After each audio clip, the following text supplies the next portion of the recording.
Hello అండి, అందరికీ నమస్కారం. నా పేరు చంద్రిక.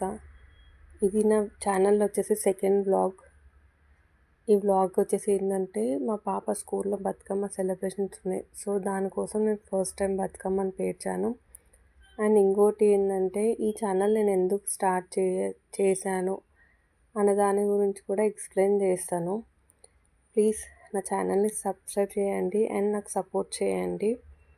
మీ యొక్క సబ్స్క్రైబ్ చేయడం వల్ల నాకు ఆ మోటివేషన్ అనేది వస్తుంది.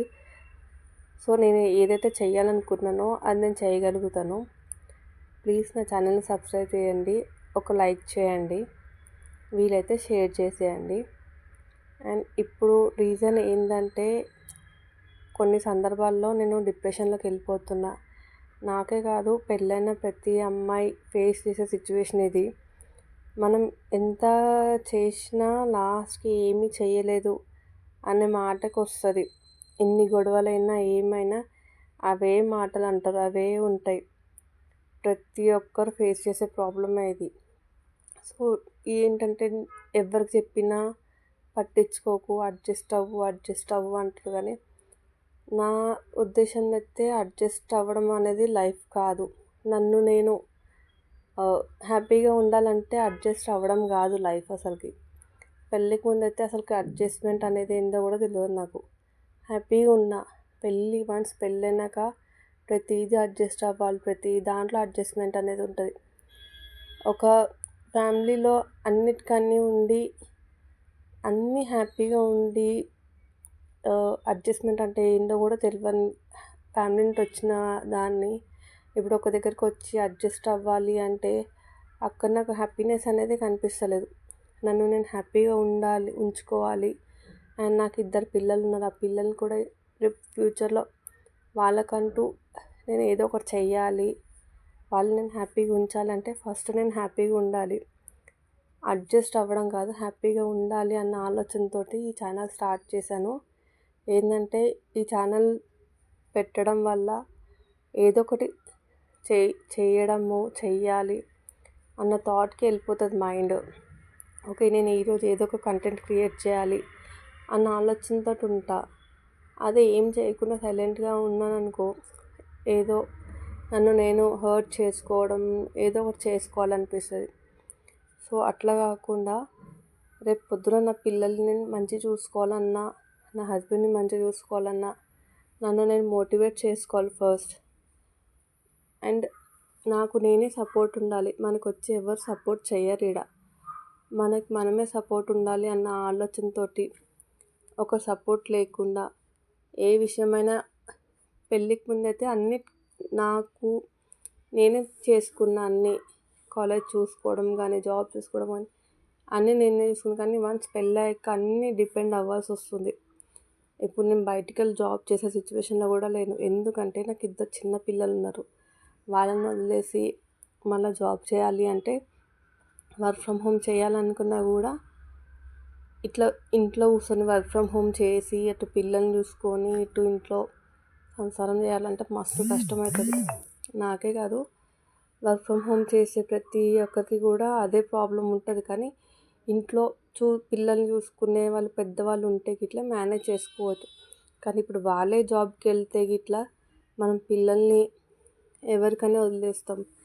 ఒక డే కేర్ దగ్గర వదిలేయలేం. ఎందుకంటే బయట సిచ్యువేషన్స్ ఎట్లున్నాయి, మనం ఒక్కసారి పిల్లల్ని కొట్టినామంటే మనమే బాధపడతాం. అట్లాంటిది బయట వాళ్ళు ఎంత హింసిస్తున్నారు పిల్లల్ని. సో అట్లా వద్దు. నా పిల్లల్ని నేనే చూసుకోవాలి. వాళ్ళకి ఒక సర్టన్ ఏజ్ వచ్చినా నేను జాబ్ చేయాలన్న ఆలోచనతో నేను ఉన్నా. ఇప్పుడు నేను జాబ్ చేయకపోయినా కానీ ఫ్యామిలీలో కొంతమంది ప్రాబ్లం అవుతుంది.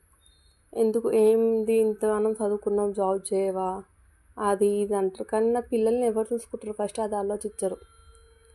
అందుకే నేను ఇప్పుడు ఏమున్నా ఫేస్ టు ఫేస్ చెప్పాలి అని అనుకున్నా. నా ఫ్యామిలీలో నా పేరెంట్స్ దగ్గర ఉన్నప్పుడేమో ఎవరినైనా ఏమైనా అన్నా కూడా అసలు నేను పడేదాన్ని కాదు. అట్లాంటిది పెళ్ళి చేసుకొని వచ్చినాక ఎవరైనా నన్ను ఏమైనా అన్నా కూడా నేను సైలెంట్ అయిపోతున్నా. ఎందుకు అనేది నాకే అర్థమవుతుంది.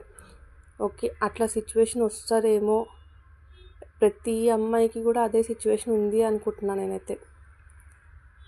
పేరెంట్స్ దగ్గర ఎంత హ్యాపీగా ఉన్నా మనల్ని ఒక మాట అన్నా కూడా ఎదురు తిరగలుగుతాం. కానీ అదే అత్తగారి ఇంటికి వచ్చినాక ఎవరైనా మనల్ని అన్నా కూడా మనం అరే ఏం వాళ్ళకి ఒక ఎదురు సమాధానం చెప్పలేము అసలుకి. ఎందుకంటే ఎదురు సమాధానం చెప్తే అరే చూడరా నీ పెళ్ళాం ఇట్లా మాట్లాడుతుంది అని హస్బెండ్ని బ్లేమ్ చేస్తారన్న ఆలోచనతోటి సైలెంట్గా ఉండాల్సి వస్తుంది. లేదు అంటే చిన్న పిల్లలకి ఏం తెలియకపోయినా కానీ అది చూసినా మీ అమ్మ ఇట్లా మాట్లాడుతుంది అన్నది ఎటు తిరిగి మనమే బ్లేమ్ అవ్వాలి లాస్ట్కి. ఇప్పుడు మన ఇంట్లో పని చేసినా మనమే బ్లేమ్ అవ్వాలి, చెయ్యకపోయినా మనమే బ్లేమ్ అవ్వాలి. ఎంత చేసినా కూడా ఆమె ఏం చేస్తలేదు ఎందుకు.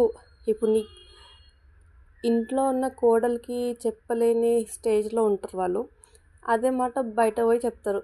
నువ్వు బయట వాళ్ళకి తెలియదు కాబట్టి మందికి పోయి చెప్పే బదులు ఇంట్లో ఉన్న కోడల దగ్గర ఏమమ్మా నువ్వు పని చేస్తలేవు ఎందుకు అని ఒక మాట ఎందుకు అనరు?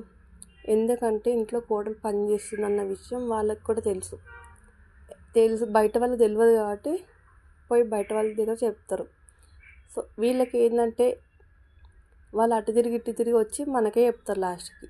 అప్పుడు మనం పోయి అడిగినాం అనుకో, నేను ఎందుకు చెప్పినా, నాకేం అవసరం ఉంది నీ గురించి మాట్లాడనీకే అని ఉల్టా మనల్ని అంటారు. ఇప్పుడు మనం హస్బెండ్ దగ్గర పోయి గట్టిగా అడిగినా కూడా మన హస్బెండ్ పోయి వాళ్ళ పేరెంట్స్ దగ్గర అడగరు. ఎందుకంటే నువ్వు అడ్జస్ట్ అవ్వు అని అంటారు. ఎంత అడ్జస్ట్ అవ్వాలి? ఉన్నది ఒక్క లైఫ్ అంతే, దాన్నే అడ్జస్ట్మెంట్కి తీసుకొని పోతే ఇంకా హ్యాపీగా ఎప్పుడు ఉండాలి. సో అందుకే నేను ఈ ఛానల్ స్టార్ట్ చేసింది. ఎందుకంటే ఈ ఛానల్ స్టార్ట్ చేయడం వల్ల నాకంటూ ఒక వర్క్ ఉంటుంది. ఈ ఛానల్ని చూసుకోవాలి, అరే ఒక కంటెంట్ అనేది నేను క్రియేట్ చేసుకోవాలి, నన్ను నేను మోటివేట్ చేసుకోవాలి, ఈరోజు నేను ఈ కంటెంట్ క్రియేట్ చేయాలి, రేపు ఇది అట్లా అన్న థాట్స్ తోటి ఉండాలి, ఉండగలుగుతా. కనీసం నేను ఇప్పటి నుంటైనా నా హెల్త్ గురించి ఆలోచించాలనుకుంటున్నా. అందుకోసమే నన్ను మోటివేట్ చేసుకోవాలి. ఎవరి గురించి ఆలోచించకూడదు, ఏంటి పట్టించుకోకూడదు, ఎవరేమన్నా పట్టించుకోకూడదు. నా గురించి నేను ఆలోచించాలి, నా పిల్లల గురించి, నా హస్బెండ్ గురించి. అండ్ ఏంటంటే నేను బాగుంటే నా పిల్లలు నా హస్బెండ్ బాగుంటారు అన్న ఆలోచనతోటే ఈ ఛానల్ని స్టార్ట్ చేశాను. అండ్ ఇప్పుడు నేను ఆల్మోస్ట్ స్టార్ట్ చేసి కూడా 2 months అవుతుంది ఛానల్. కానీ ఎక్కువ అప్లోడ్ చేస్తున్నాను వీడియోస్. ఎందుకంటే ఎక్కువ డిప్రెషన్ లేదంటే లో బీపీ ఇదే అయిపోతుంది. నాకు అసలు హెల్త్ కూడా చక్కగా ఉండలేదు. కానీ ఇప్పటి నుండి నేను నా హెల్త్ కాపాడుకుంటా, నా పిల్లల్ని చూసుకుంటా ఈ ఛానల్ని కూడా రన్ చేయాలనుకుంటున్నాను. మీరందరి సపోర్ట్ నాకు ఉంటుందని, నాలానే చాలామంది ఉమెన్స్ ఇలానే ఫేస్ చేసిన ప్రాబ్లమ్స్. కొంతమంది నాకు ఎంత కొంచెం ప్రాబ్లం అయినా అది నాకు ప్రాబ్లమే. ఇప్పుడు నాకన్నా ఎక్కువ ప్రాబ్లమ్స్ ఫేస్ చేసిన వాళ్ళు కూడా ఉన్నారు. సో ఈ సూసైడ్ అవి ఇవి కాకుండా మనకు మనం ధైర్యం చెప్పుకొని మనకు మనం మోటివేట్ చేసుకొని ముందుకెళ్దాం. వాళ్ళ గురించి మనం పట్టించుకోవాల్సిన అవసరం లేదు. ఎంత పట్టించుకున్న లాస్ట్కి మీరు మమ్మల్ని ఏం పట్టించుకున్నారు అన్న వాళ్ళని అట్లా వదిలేయడం బెటర్.